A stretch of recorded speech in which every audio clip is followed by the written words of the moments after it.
Adding a fruit tree to the little orchard that we have. Today we're going to plant an ultra dwarf nectarine Goldmine. Nectarine's one of my favorite fruits. One thing we've discovered here, at least in the Southwest, for the most part,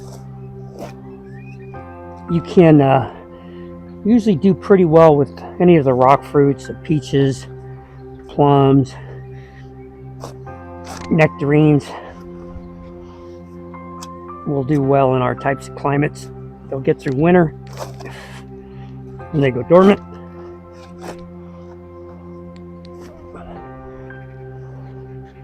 Anna's already started this hole, but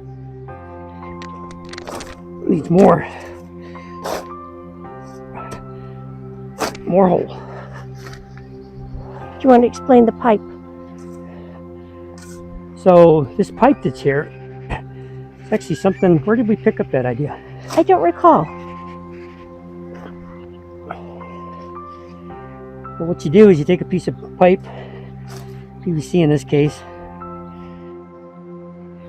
How long is this pipe? 2 feet. And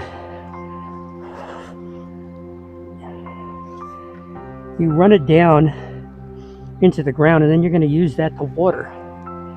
So you can put your hose in there, and that's going to take the water directly down to the roots. The idea behind it, you can water from the surface, of course, but the idea behind it is to get that water down to the root level and encourage the root growth down lower.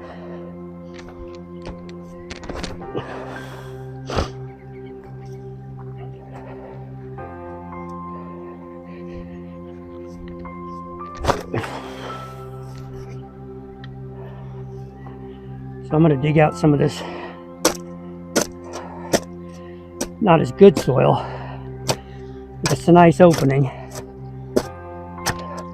What do we want to be? Maybe twice as big. And what's the rule of thumb for trees, Mom? Twice as big, twice as deep. And then we'll backfill it with the good dirt that we've got. Composted manure mixed with wood shavings.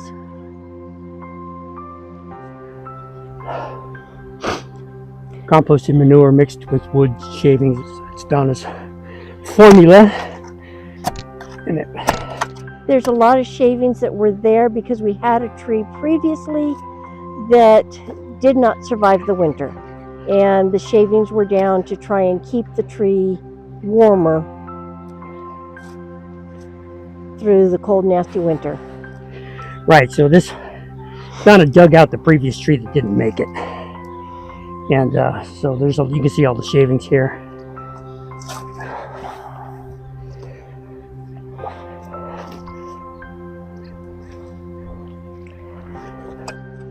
Well, the thing that concerned me about the tree that I took out, which is over here, is it had like no roots on it, like a gopher had come through and eaten all the roots. It's possible. We've had it happen with the zucchini. Yep. And speaking of gophers, one of the cats gifted us with a gopher last night. Brought it into the house as a offering, so that was nice. One less little bugger in the yard, right? Yep.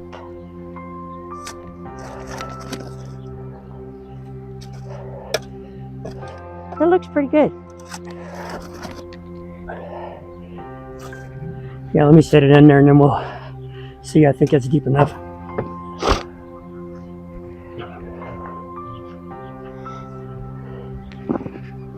That's with the pot, so yeah, we should be good. Yep. All right.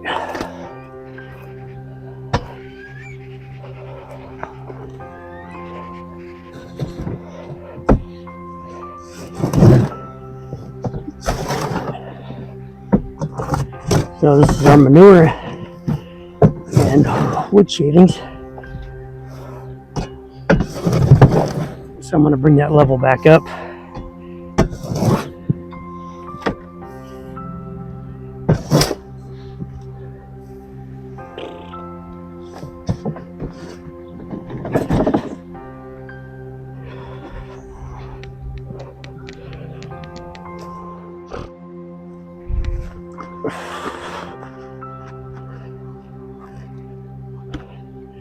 A little bit root bound.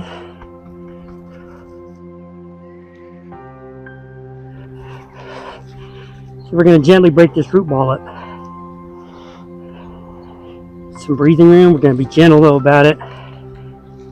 We don't do any damage, but at the same time we want to make sure that it's encouraged to spread its wings. You can see there we've got the roots loosened up now.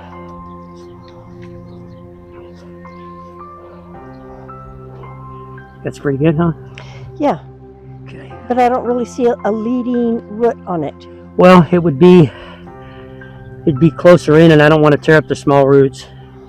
So what Don is referring to is something Joel Salatin talks about. Do I need to come up higher with the backfill? No, that looks pretty good. Sure. Yeah. What do you think?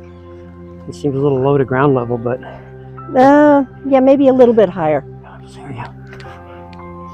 Anyhow, Joel Salatin talks about if you get a more of a bare root, I guess, but you would have to tear into this root ball to get down to the stalk.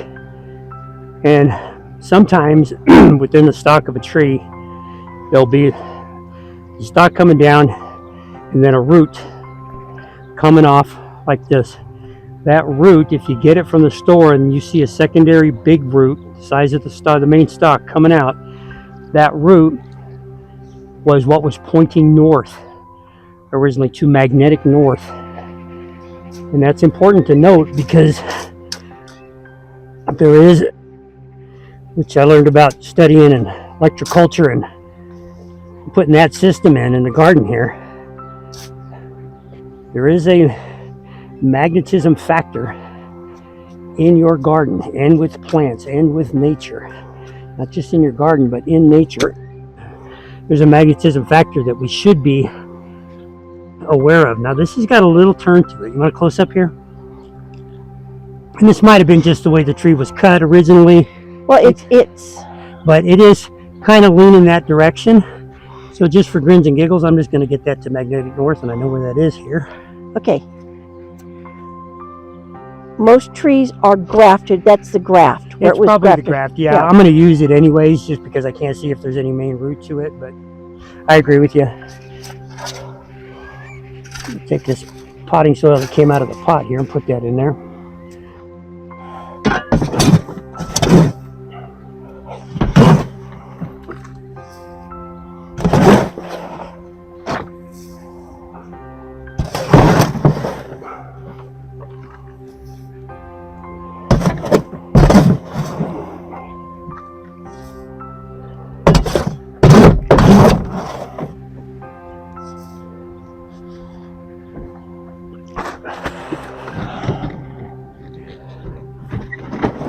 And next go around, we'll take you through all the rest of the little trees that we got in the orchard. They're actually doing really well. We've lost a couple and replaced them, you know. If you go to the big box stores, you're going to get guarantees on stuff. Our local nursery has guarantees on stuff, trees and that, but you have to use their amenities that you buy there, and you have to have them literally come out and plant your tree, or they don't guarantee it, which is kind of silly.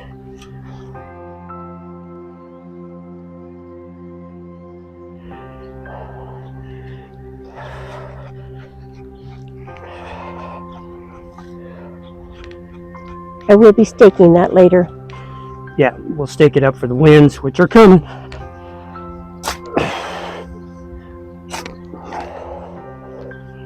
And we'll tidy up a little basin around it here after a while too.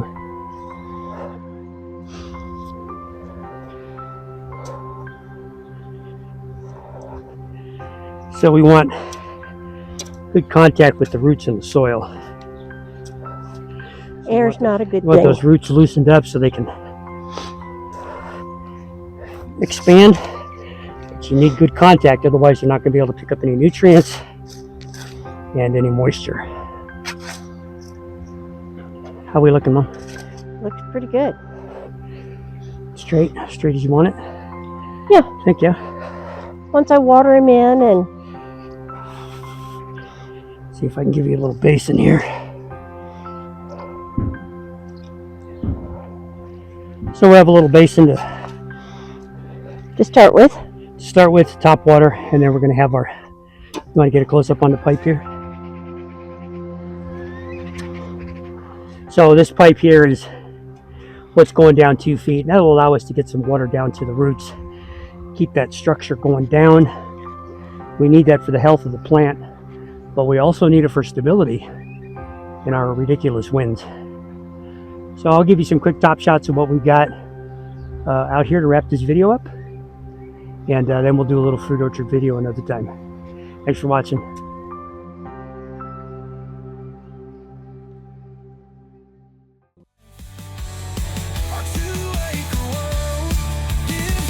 A simple life.